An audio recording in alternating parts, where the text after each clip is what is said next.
There was a period in my life when I genuinely believed something was wrong with the world. It felt heavier than it should have been. More demanding, less forgiving.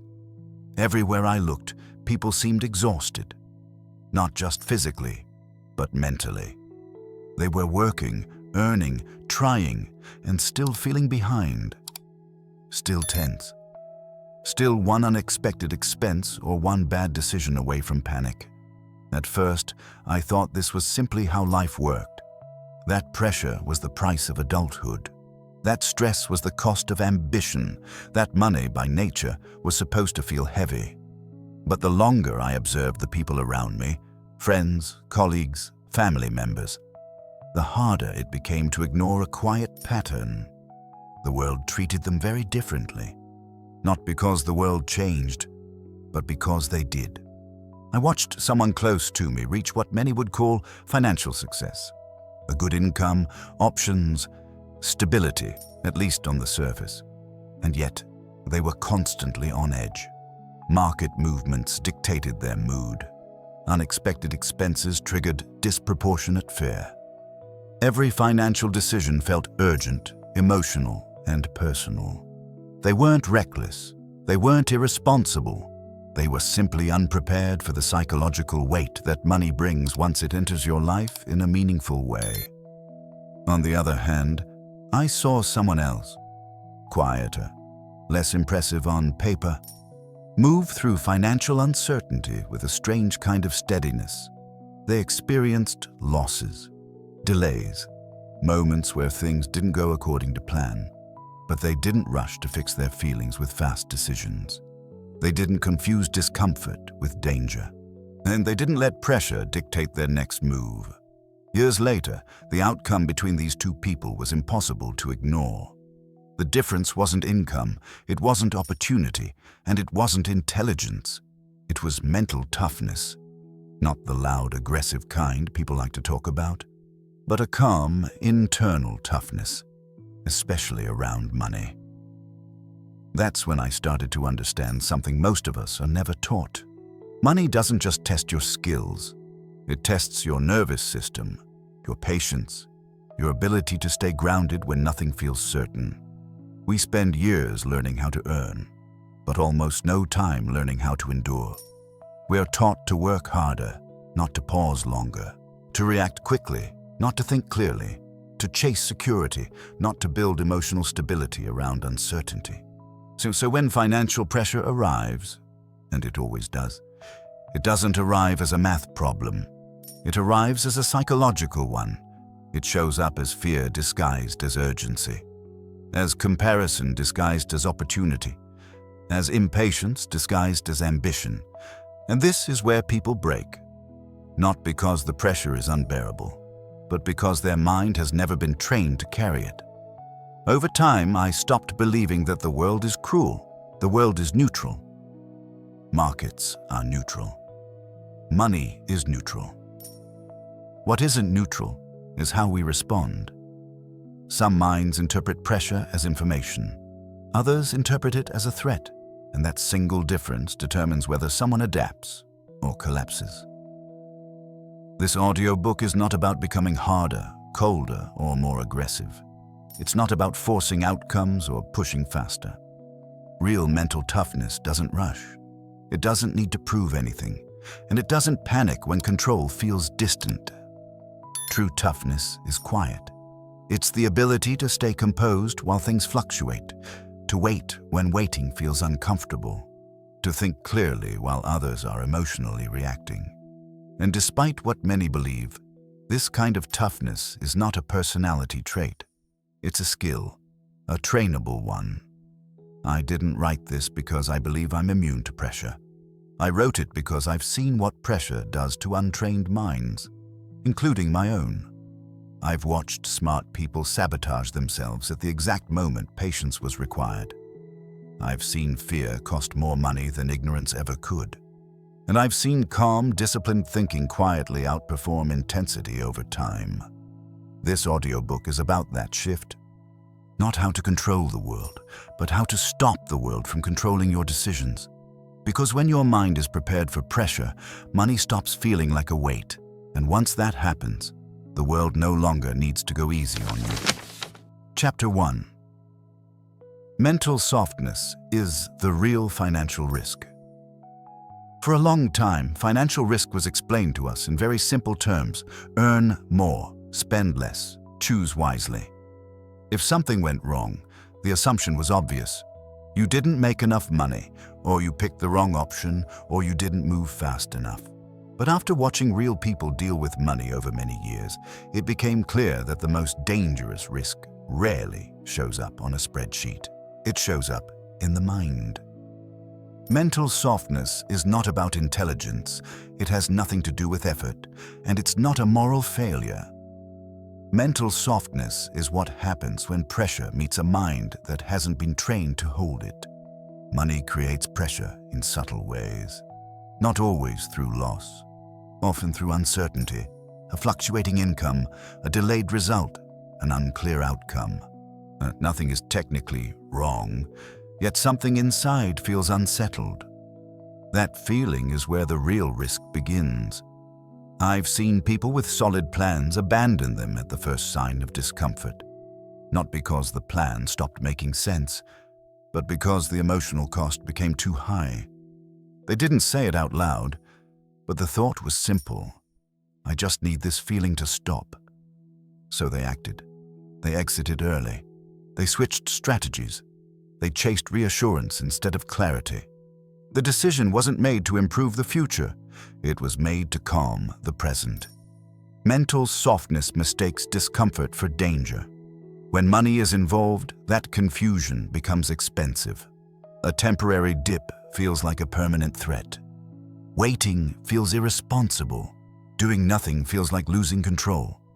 And because the mind wants relief, not accuracy, it pushes for action. Any action. What's misunderstood is that money doesn't reward movement. It rewards endurance. Two people can face the same uncertainty and walk away with completely different outcomes. One feels the tension and stays still. The other feels the same tension and reacts. Same environment, same information, different internal response. Over time, that difference compounds more powerfully than any strategy. Mental softness also shows up in comparison. When others appear to be moving faster or taking bolder risks, an untrained mind doesn't feel curious. It feels threatened. That threat quietly changes behavior. Decisions are no longer made from understanding, but from fear of being left behind. From the urge to prove something, from the desire to close the gap emotionally, not financially. This is how people end up copying moves they don't understand, or abandoning paths that were working simply because someone else looked more confident. Money doesn't punish ignorance as quickly as it punishes emotional instability. A calm mind with average knowledge often outperforms a reactive mind with superior information. Because information doesn't matter if you can't stay with it. Mental softness also creates exhaustion, not because money is inherently stressful, but because every decision becomes emotionally charged. Each choice carries weight. Each outcome feels personal. Each delay feels like judgment. The mind never rests. I've noticed something consistent among people who appear financially steady over long periods of time. They don't describe themselves as fearless. They don't talk about being aggressive or bold. They talk about being patient. They expect uncertainty. They normalize discomfort. They assume that clarity comes later, not immediately. This isn't confidence, it's conditioning. Mental toughness around money doesn't mean you stop feeling fear. It means fear no longer dictates your behavior. It means you can sit inside uncertainty without rushing to escape it. You can wait without self-sabotaging. You can feel pressure without interpreting it as a command. That ability isn't natural, it's trained. And like any training, it starts awkwardly. Pausing feels wrong at first. Doing nothing feels irresponsible. Letting time pass feels dangerous. But over time, something important happens. The mind stops treating every fluctuation as a signal. Emotion stops masquerading as insight. Decisions slow down and improve. And an untrained mind wants certainty now. A trained mind is willing to earn it slowly. This is why mental softness is such a hidden financial risk. It doesn't announce itself as a flaw. It disguises itself as urgency, caution, or even intelligence. But underneath, it's the same pattern, reacting to feelings instead of responding to reality. And reality doesn't care how you feel about it. Markets don't respond to anxiety. Money doesn't reward relief-seeking behavior. Time doesn't speed up because you're uncomfortable. What works is steadiness, the ability to stay present while outcomes remain unclear, the ability to hold a position, mentally and financially, while noise passes. This chapter isn't about becoming rigid or emotionally numb. Softness is human. Emotion is unavoidable. But when softness runs your financial decisions, it quietly drains opportunity. Not all at once, not dramatically, but steadily. Through interrupted compounding, through unnecessary stress, through decisions made to feel better, not to be better positioned.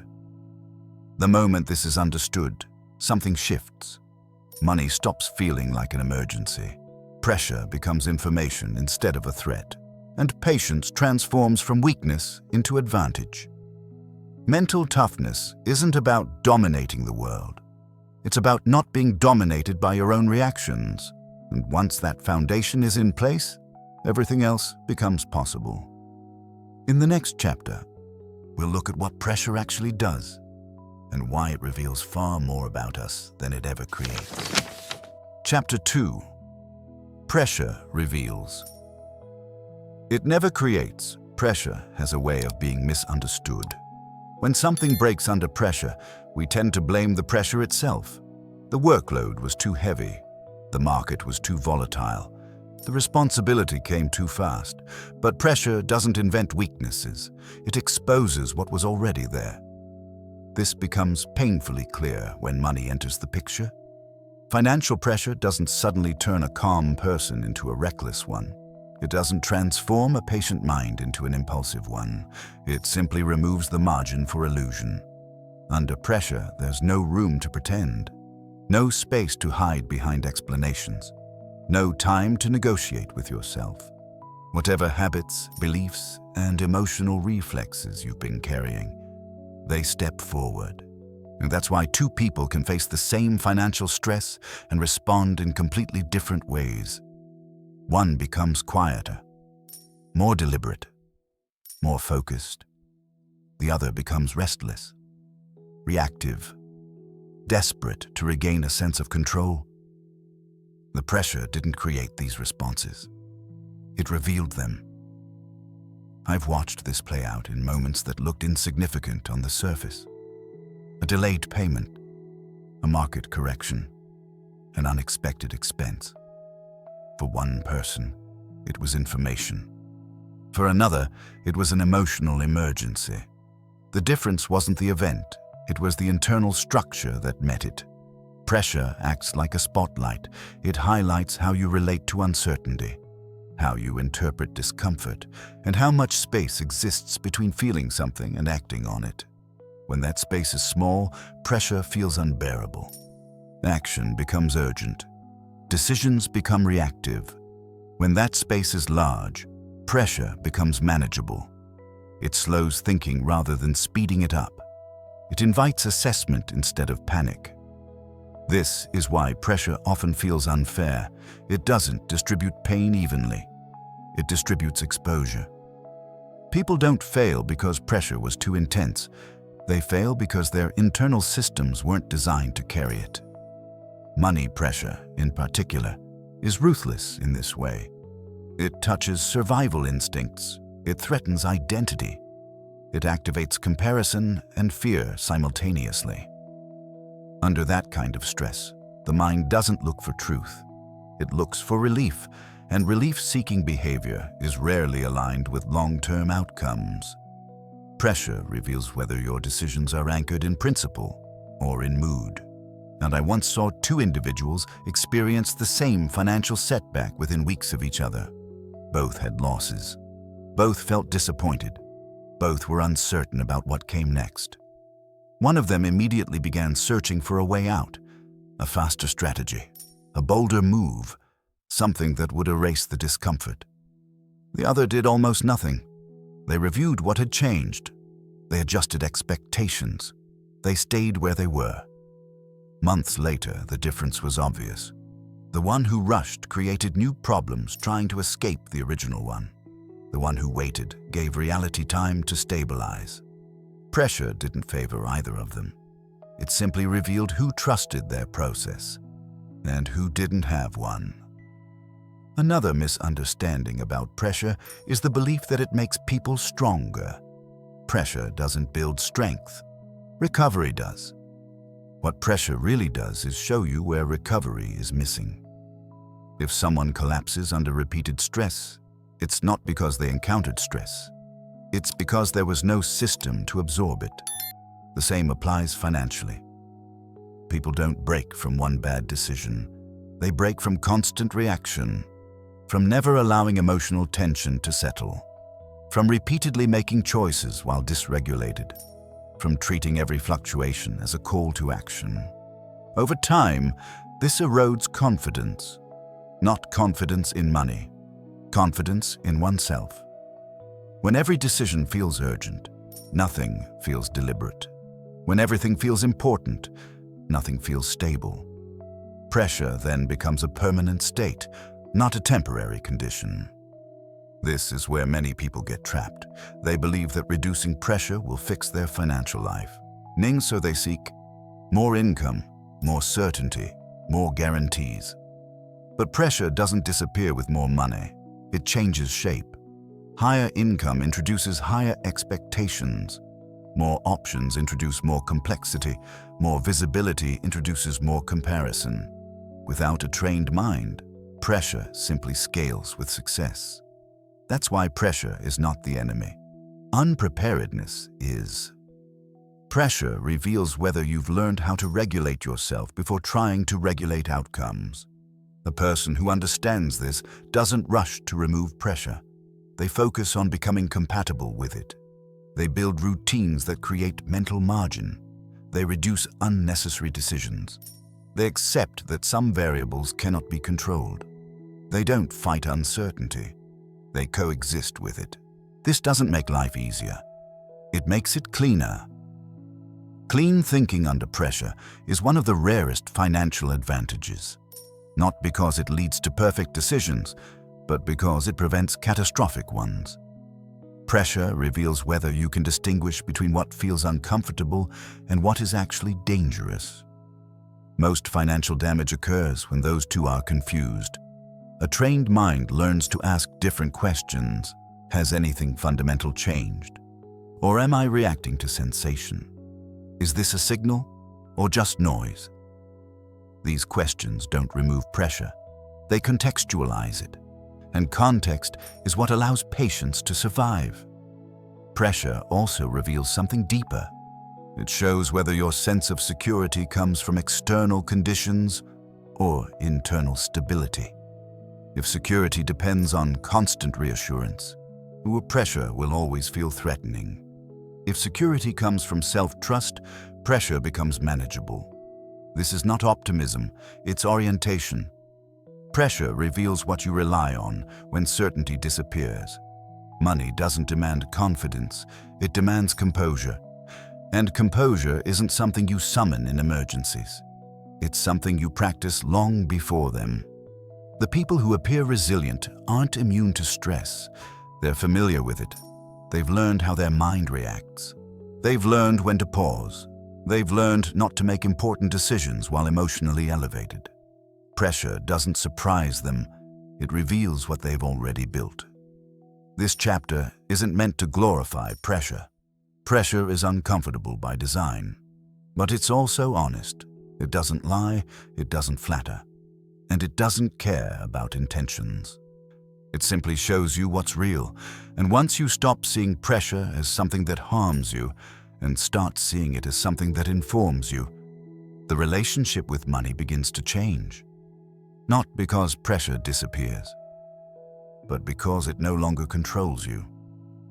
In the next chapter, we'll look at the most common way pressure turns into financial loss: emotional decision-making, and why it's responsible for far more damage than bad strategy ever is. Chapter 3. Emotional decisions are the real financial killer. Financial mistakes are often described as technical errors. Choosing the wrong investment, entering at the wrong time, trusting the wrong person. But when you look closely, very few losses happen because someone lacked information. They happen because someone couldn't tolerate how a situation made them feel. Emotion doesn't just influence financial decisions, it drives them quietly, persistently, and often invisibly. Money is one of the few things in life that can compress fear, hope, pride, and survival into a single moment. That combination is dangerous. Not because emotion is bad, but because it moves faster than thought. An emotional decision feels urgent. It demands action. And it convinces the mind that waiting is riskier than acting. And this is how emotional decisions disguise themselves as responsibility. I've seen people justify rushed moves by calling them decisive. I've seen impulsive exits framed as risk management. I've seen fear described as intuition. And in the moment, it all feels reasonable. That's the problem. Emotional decisions don't announce themselves as emotional. They announce themselves as necessary. One of the clearest examples of this happens during uncertainty, a period where nothing dramatic is happening, but nothing feels stable either. Numbers fluctuate, outcomes are delayed, feedback is unclear. The mind doesn't like that state, so it searches for something it can control. Action becomes a substitute for certainty. I once watched someone abandon a long-term financial plan they had carefully built over years. Nothing fundamental had changed. The assumptions were still valid. The timeline was intact, but emotionally, they were exhausted. They were tired of waiting, tired of explaining, tired of not knowing.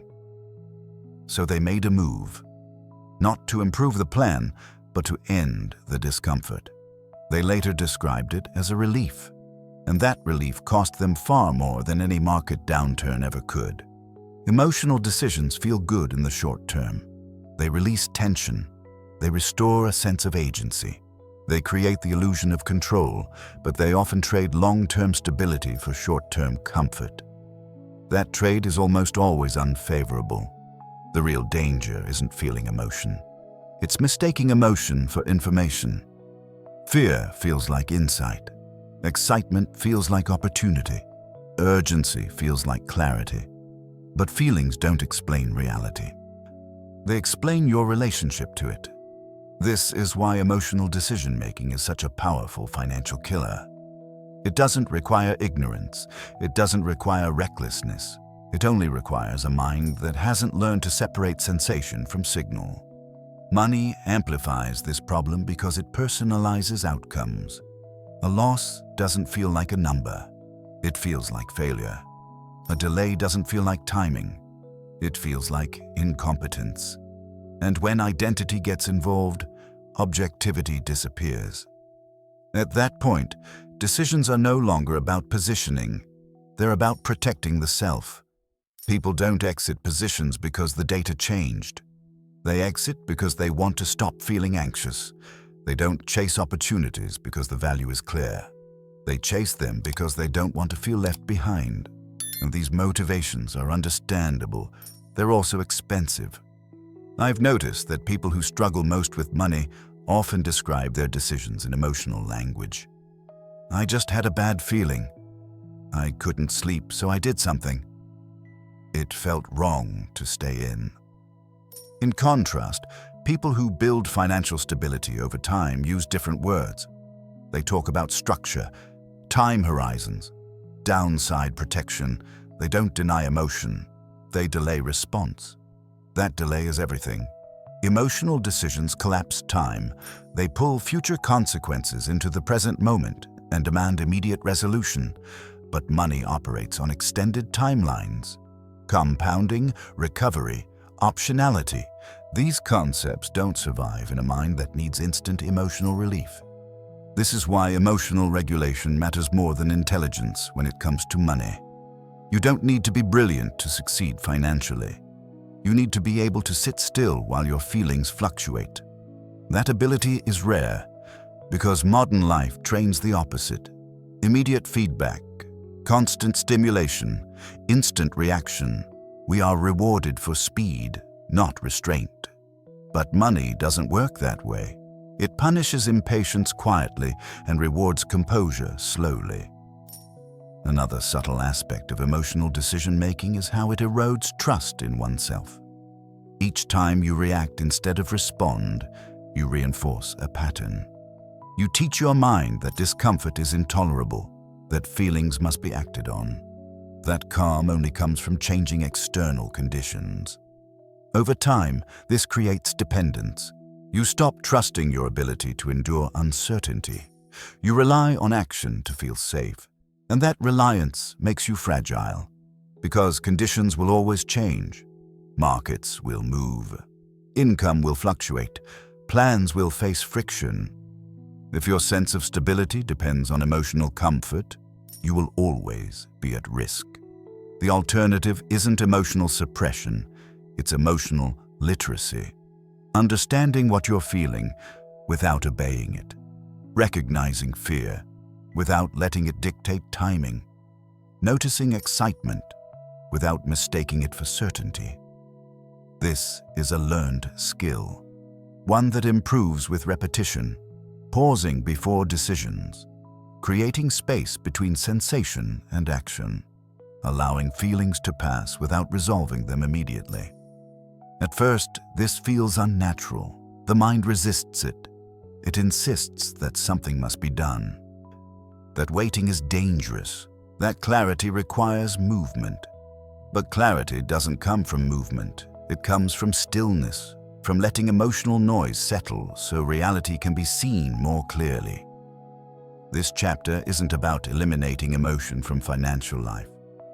That's impossible.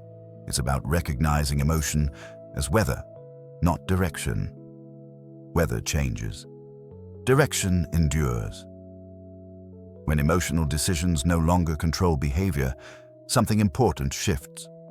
Money stops feeling personal. Losses stop feeling like verdicts. Delays stop feeling like threats. Decisions become quieter, not easier, but cleaner. And clean decisions, repeated consistently, outperform emotional ones over time. Not because they're perfect, but because they're not destructive. Emotional decisions are rarely catastrophic in isolation, so they become catastrophic through repetition. One reaction leads to another. One shortcut leads to another.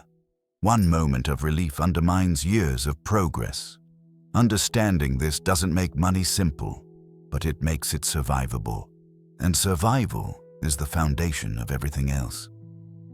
In the next chapter, we'll redefine what mental toughness actually looks like, and why calm, not aggression, is the real advantage when money is involved. Chapter 4. Toughness is calm, not aggression. When people hear the phrase mental toughness, they often imagine force, pushing harder, moving faster, outworking uncertainty. They picture decisiveness bordering on aggression, confidence bordering on stubbornness, action taken immediately without hesitation. But that image has very little to do with real toughness, especially when money is involved. Aggression feels strong, calm feels passive, and because calm doesn't announce itself, it's often misunderstood. In financial life, aggression usually comes from discomfort, the discomfort of not knowing, the discomfort of waiting, the discomfort of watching outcomes unfold without interference. Aggression is the attempt to overpower that discomfort. Calm, on the other hand, is the ability to coexist with it. This distinction matters more than it seems. Aggressive minds feel productive. They're always doing something, always adjusting, always optimizing. But constant motion doesn't equal progress. In fact, excessive action is often a signal of internal instability. I've noticed that people who describe themselves as decisive often confuse speed with clarity. They act quickly, not because the decision is clear, but because staying still feels unbearable. And money rewards the opposite behavior. It rewards those who can wait without tension. Calmness is not hesitation, it's regulation. It's the ability to let information arrive without rushing to interpret it. To let emotions rise without turning them into commands. To let uncertainty exist without trying to dominate it. Aggression tries to control outcomes. A calm focuses on controlling responses. One creates friction, the other creates margin. I've seen people make bold financial moves under the banner of confidence. Large commitments, rapid pivots, high-risk decisions framed as courage. But when asked why they acted, the answer was rarely strategic. It was emotional. I couldn't sit with it anymore. I felt like I was falling behind. I needed to do something. That's not toughness. That's intolerance. True toughness doesn't need to prove itself. It doesn't react to comparison.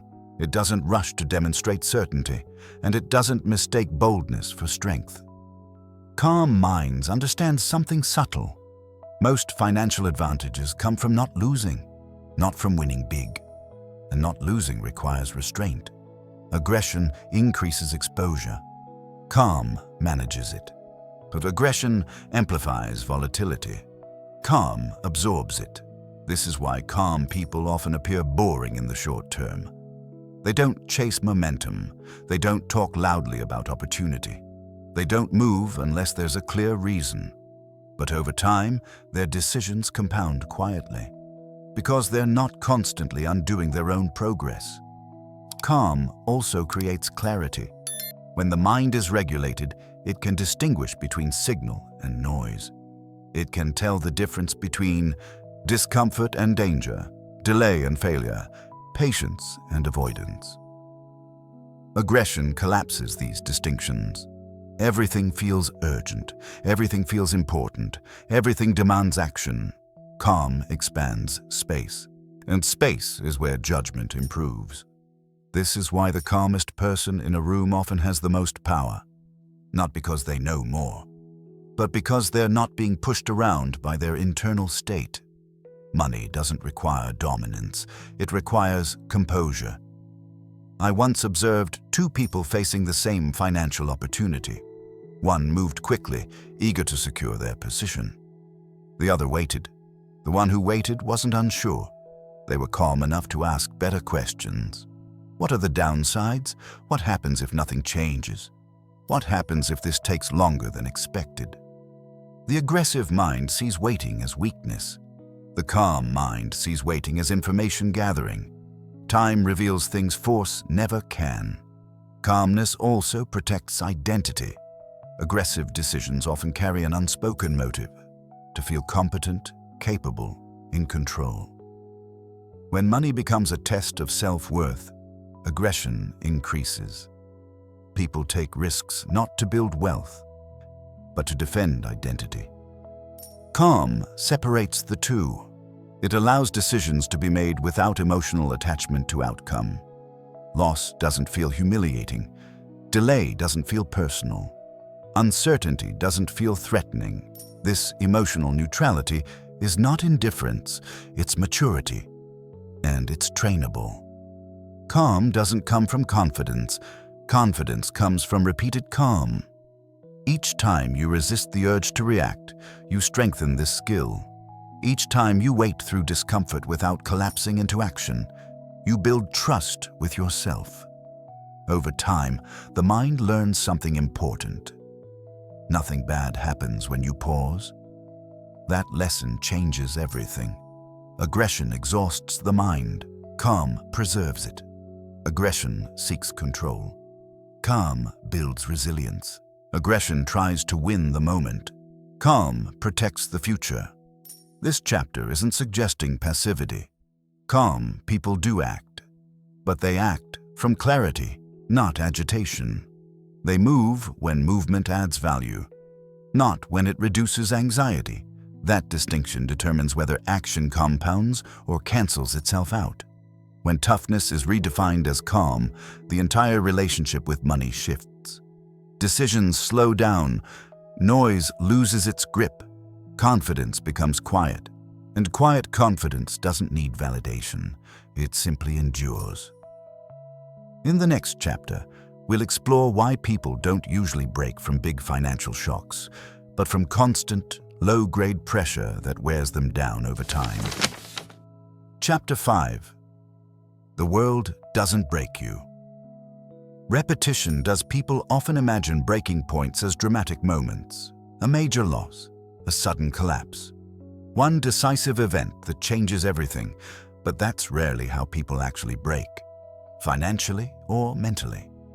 What wears people down isn't impact, it's repetition. Small pressures applied consistently with no space to recover. A bill here, a comparison there, a quiet doubt that returns every night when the house is finally silent. Nothing extreme, nothing catastrophic. Just enough friction to keep the nervous system slightly activated, all the time. This is how money becomes exhausting. Not because it's scarce, not because it's complex, but because it never lets the mind fully rest. I've watched people survive major financial shocks with surprising strength, and they lost something significant and adapted. They faced reality and recalibrated. They grieved and moved forward. But I've also watched those same people slowly unravel under something far less dramatic. Endless micro-stress. The daily mental accounting, the constant low-grade worry, the quiet pressure to keep up. That's what erodes resilience. Repetition creates wear. And when there's no system for recovery, even strong minds start to fray. Money pressure is especially effective at this because it blends into daily life. It doesn't announce itself as danger, it shows up as background noise. A lingering sense that you should be doing more. A subtle fear of falling behind. A constant comparison to other timelines, other outcomes, other lives. Over time, the mind stops distinguishing between signal and stress. And everything feels urgent. Everything feels important. And when everything feels important, nothing can be handled calmly. This is where people start making uncharacteristic decisions. Not reckless ones, but unnecessary ones. They change plans not because the plan is broken, but because they are tired of carrying it. They abandon strategies not because they failed, but because patience has been depleted. Repetition doesn't destroy intelligence, it drains emotional bandwidth. And once that bandwidth is gone, even simple decisions feel heavy. Another overlooked effect of repetition is identity fatigue. When money pressure is constant, it stops being about money. It becomes about what money says about you. Am I doing enough? Am I behind? Am I missing something everyone else seems to understand? These questions repeat quietly, and each repetition chips away at confidence. Not through failure, but through self-doubt. The world doesn't need to be cruel to do damage. It just needs to be consistent. Consistent demands, consistent uncertainty, consistent comparison. Without intentional recovery, the mind never resets. And a mind that never resets becomes reactive by default.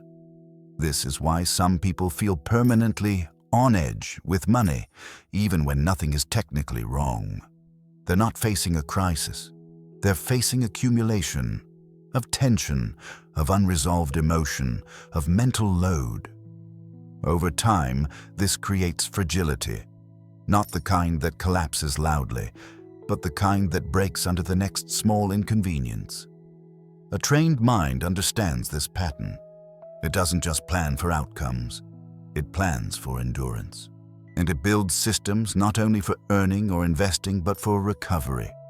Periods where money is not analyzed, moments where comparison is deliberately shut out, routines that reduce decision fatigue.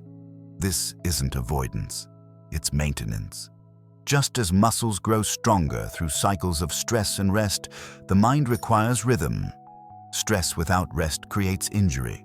Pressure without pause creates burnout. And burnout doesn't look like quitting. It looks like poor judgment. I've seen people with solid, long-term positions sabotage themselves after years of consistency. Not because something went wrong, but because they never learned how to step back mentally. They were always monitoring, always adjusting, always slightly tense. Eventually, the smallest trigger was enough to push them into action. That action wasn't strategic. It was an attempt to escape the feeling of being worn down. Repetition also narrows perspective. When pressure is constant, the future collapses into the present. Everything becomes about immediate relief. Long-term thinking feels abstract. Delayed rewards feel unrealistic. This is where people abandon compounding, not because they don't believe in it, but because they can't emotionally stay with it. A calm mind can tolerate repetition. A fatigued mind cannot. This is why mental toughness isn't just about handling big moments. It's about managing small ones, consistently. Knowing when to step away. Knowing when to stop consuming information. Knowing when inaction is the most protective choice.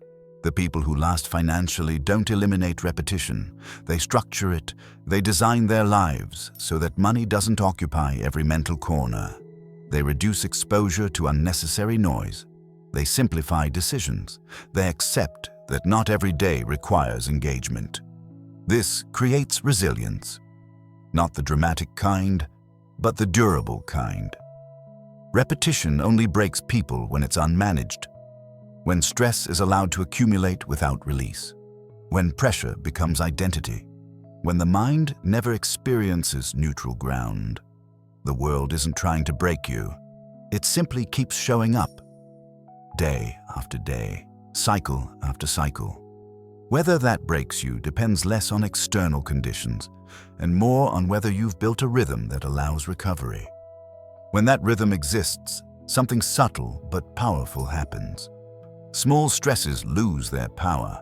Minor setbacks don't spiral. Decisions regain clarity. Money stops feeling like a constant test, and endurance replaces urgency. In the next chapter, we'll look at the people who survive money over the long term, not because they're smarter or luckier, but because they understand one thing most overlook. The long game isn't optional. Chapter 6. People who survive. Money play the long game. Survival is not the same as success. Many people appear successful for short periods of time. They have momentum, they have visibility, they have results that look impressive in the moment. But survival is revealed only with time. Money has a way of filtering people through duration. Those who don't understand this tend to focus on speed. How fast something grows. How quickly a return appears. How soon a win can be claimed. Those who survive focus on something else entirely. How long a position can be held. How many mistakes can be absorbed. How much uncertainty can be tolerated without collapsing into reaction. The long game is not a strategy. It's a posture. It's the understanding that money rarely rewards intensity. It rewards continuity. I've seen people chase financial breakthroughs with relentless energy. They moved fast. They tried everything. They maximized exposure, and for a while, it worked. Then conditions changed.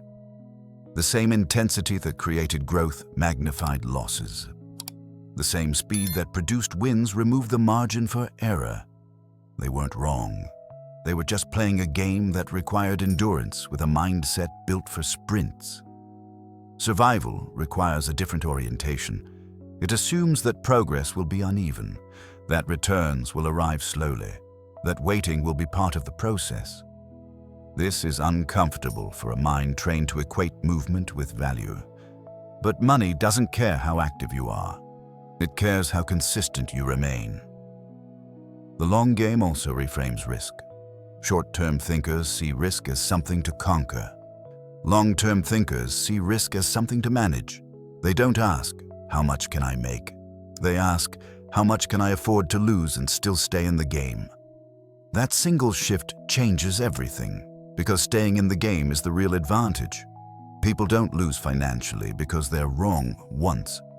They lose because they're forced out before being right has time to matter.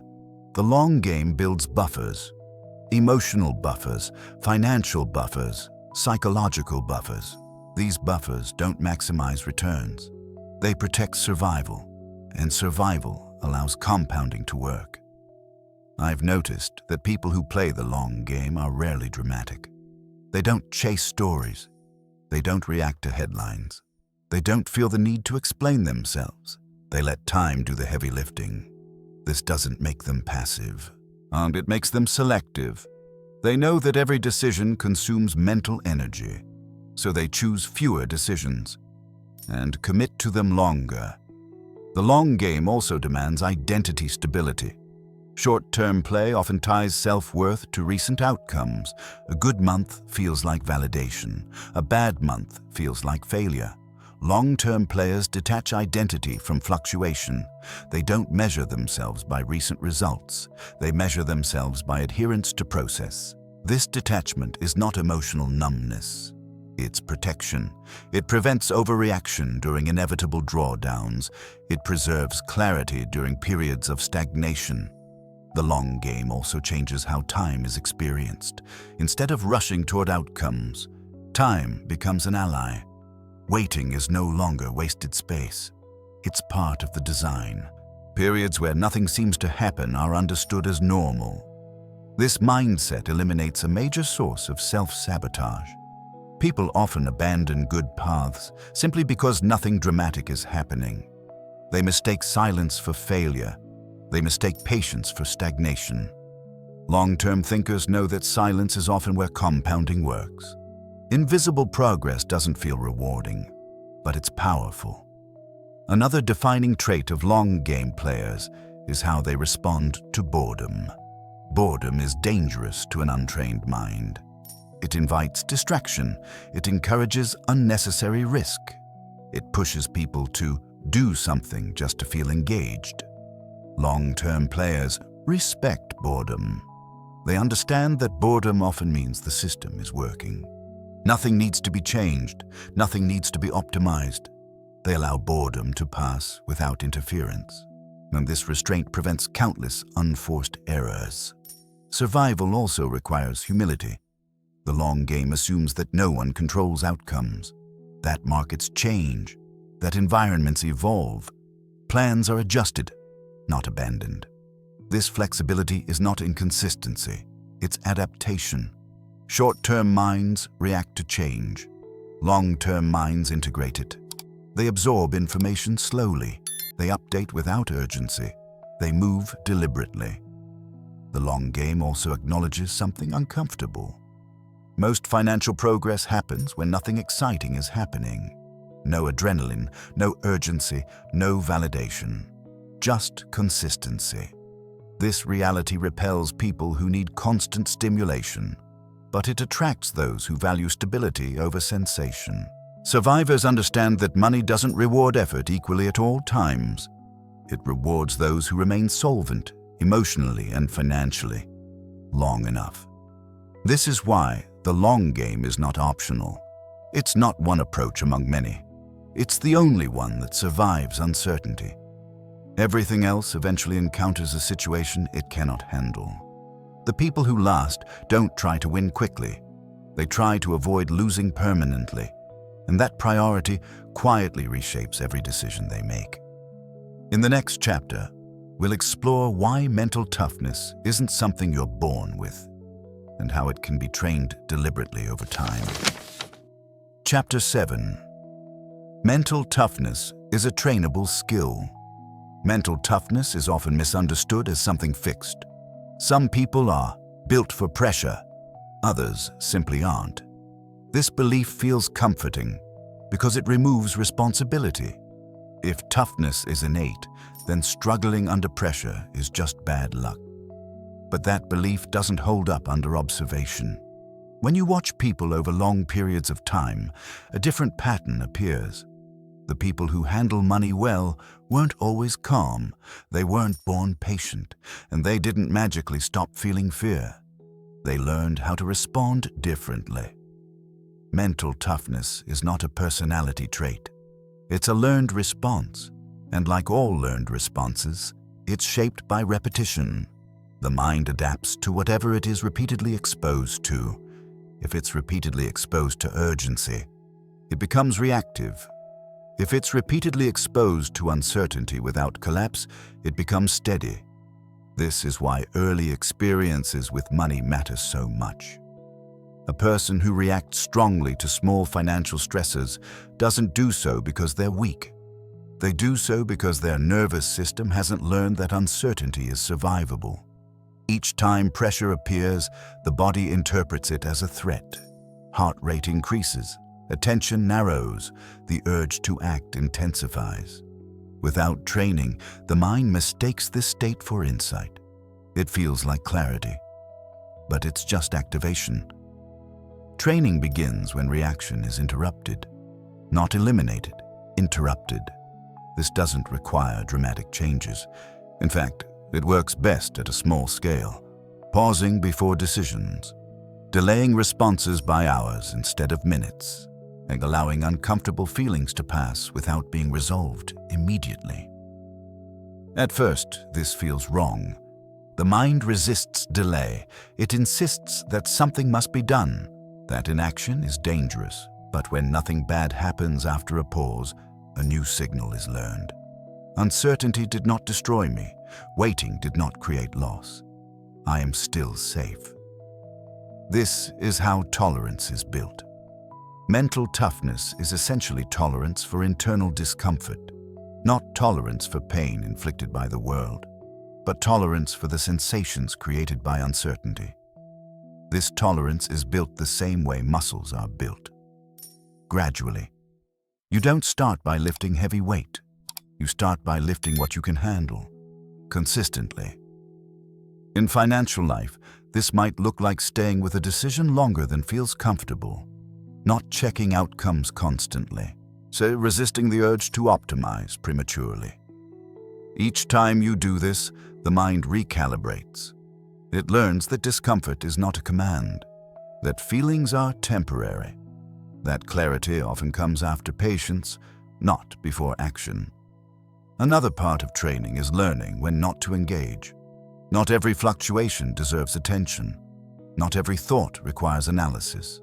Not every emotion requires interpretation. A trained mind conserves energy. It chooses where to focus and where to remain neutral. This neutrality is powerful. It prevents overthinking. It reduces emotional swings, and it preserves judgment for moments that actually matter. Mental toughness also grows through reflection. Not obsessive review, but quiet observation. What triggered this reaction?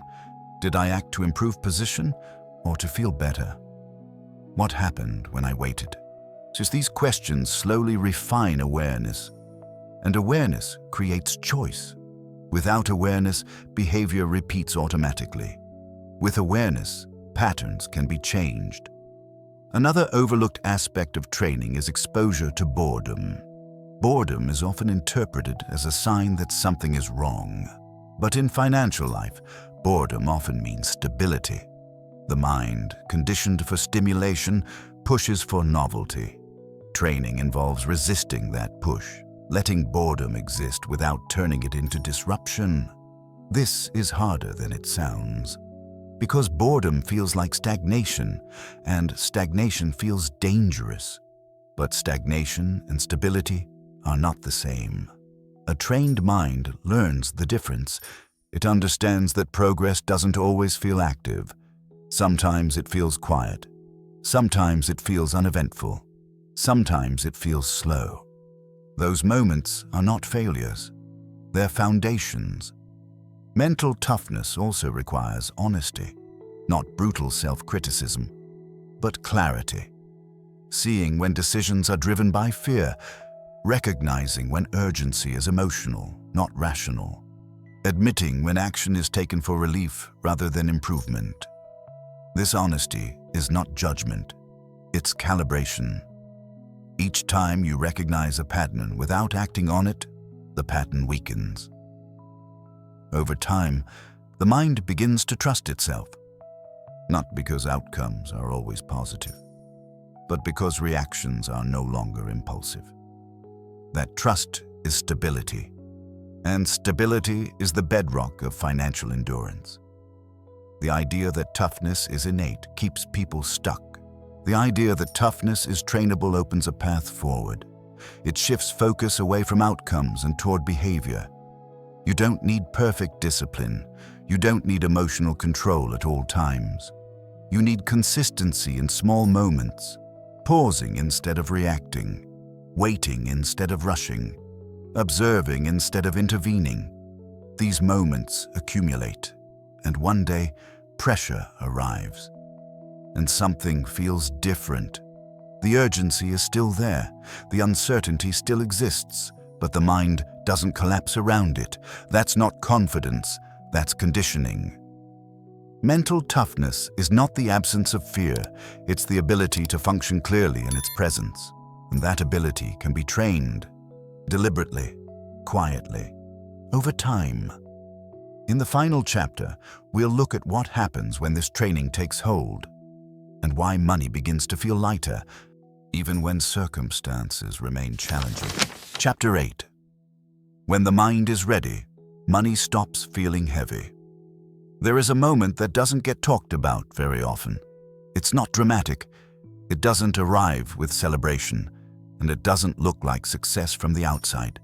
It's the moment when money stops feeling heavy, not because there is suddenly more of it, not because problems disappear, but because something internal has shifted. The mind becomes ready. Before this shift, money feels like weight. Every decision carries tension. Every outcome feels personal. Every delay feels like pressure. Even good news comes with anxiety, because it raises expectations. Even stability feels fragile, because it might not last. In that state, money occupies mental space far beyond its actual role. It follows you into quiet moments. It colors unrelated decisions. It creates a background hum that never fully shuts off. Most people assume this heaviness is caused by external conditions. Not enough income, too much uncertainty, too many responsibilities. But those conditions can exist without the weight. The weight comes from something else. It comes from a mind that hasn't yet learned how to relate to money without tension.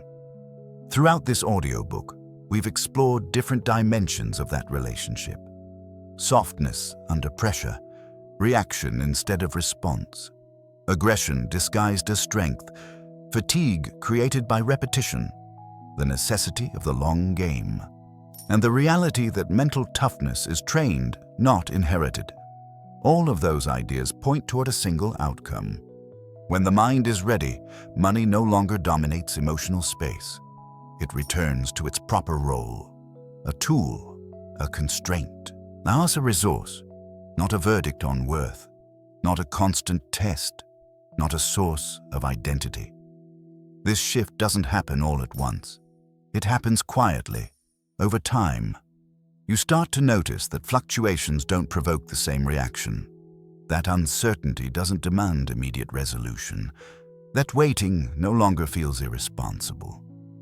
The emotional charge softens, not because you've become indifferent, but because you've become regulated.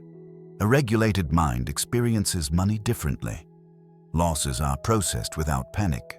Gains are received without overexcitement. Delays are tolerated without self-doubt. This regulation doesn't eliminate risk.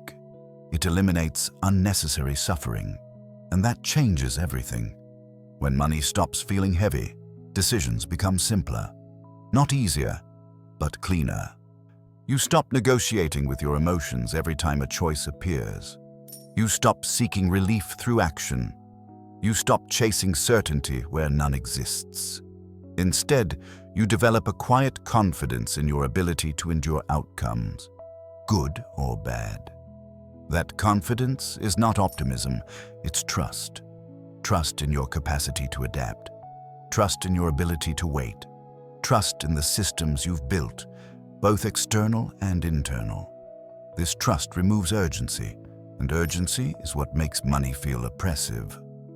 I've seen people reach this state without becoming wealthy in any dramatic sense. Their lives didn't suddenly look impressive.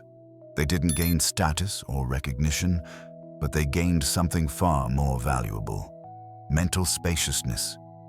Money stopped occupying their thoughts when it wasn't needed. It stopped leaking into unrelated areas of life, and it stopped shaping their self-image. They could enjoy moments without calculating cost. They could make plans without fear dominating the conversation. They could experience uncertainty without spiraling. From the outside, nothing remarkable had changed. From the inside, everything had. This is why the goal was never to control money. Control is fragile. The goal was to stop being controlled by your reactions to it. A ready mind doesn't seek certainty. It seeks alignment. Alignment between decisions and values, between actions and time horizons, between effort and patience. When alignment exists, money integrates naturally into life instead of overpowering it. You still think about it when needed. You still plan, you still manage risk, but it no longer demands constant attention.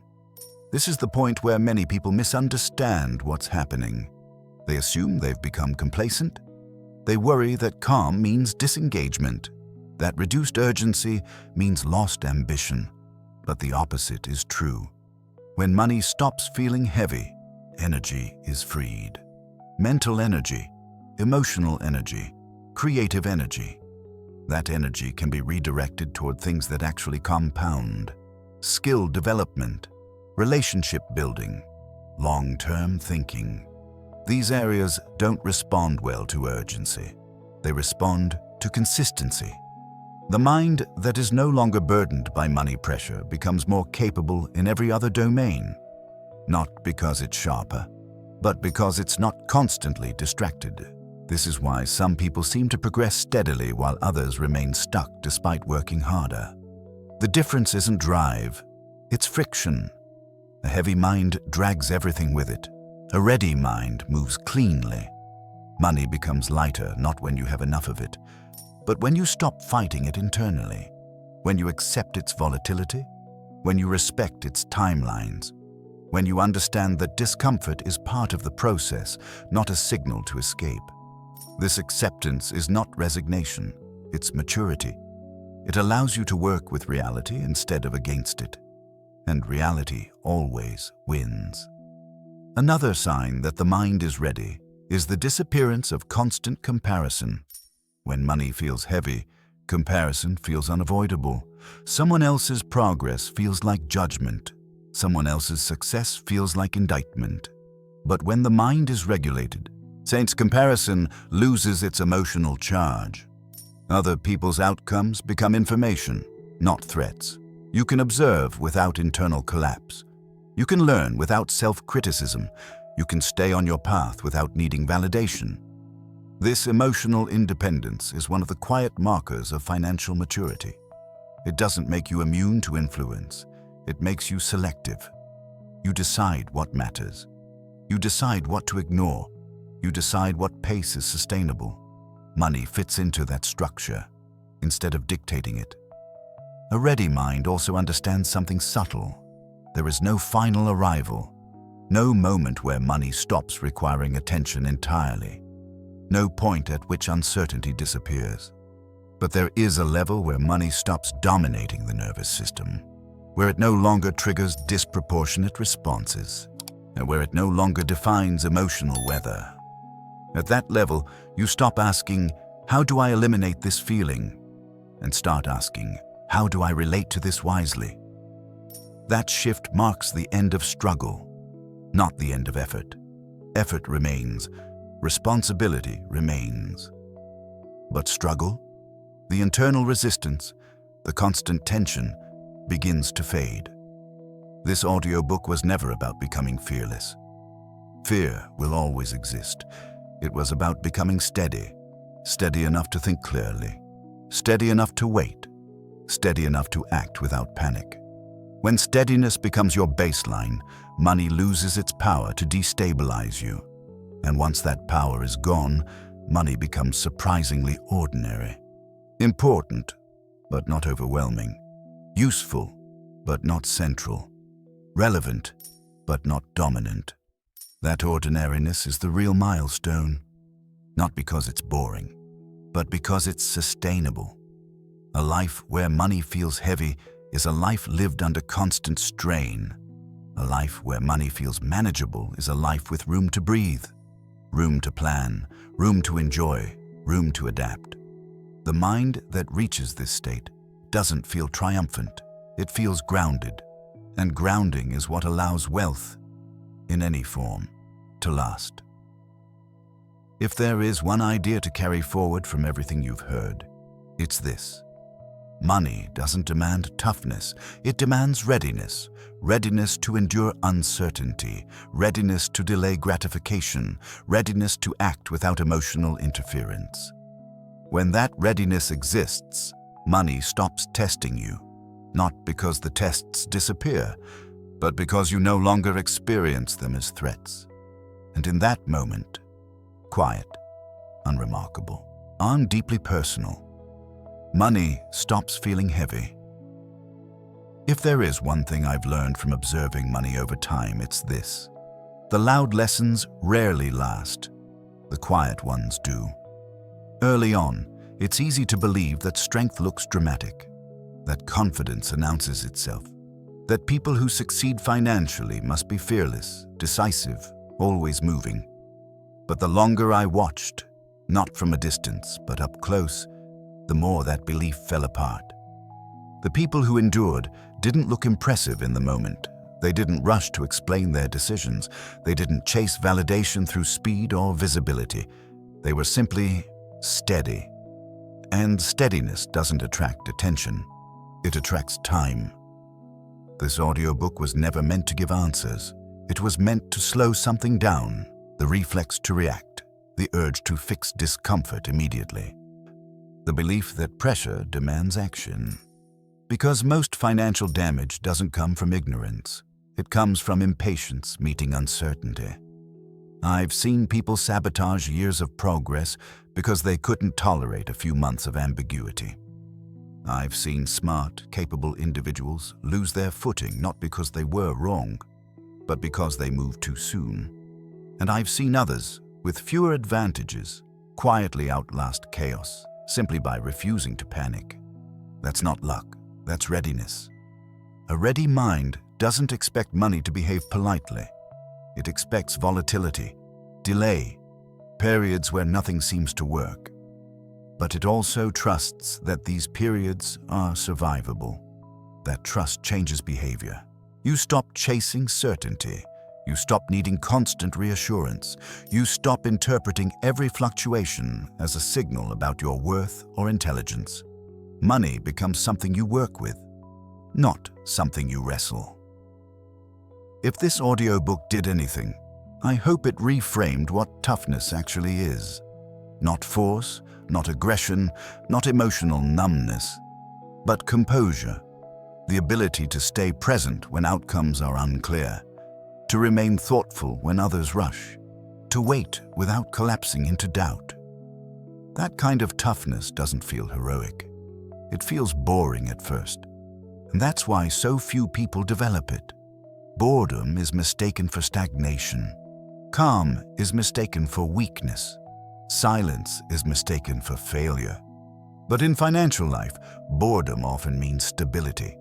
Calm often means control. Silence often means compounding is at work, and none of this guarantees wealth. That was never the promise. What it guarantees is survivability, and survivability is the foundation everything else rests on. A mind that doesn't break under pressure has options. A mind that doesn't rush has leverage. A mind that doesn't panic has time.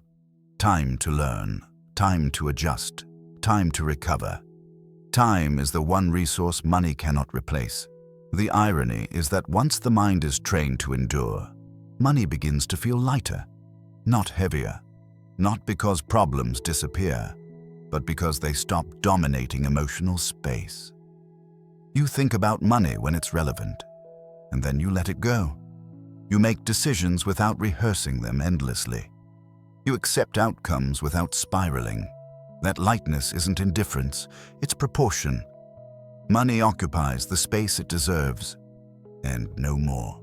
And if you find yourself still feeling tension around money, that doesn't mean you failed.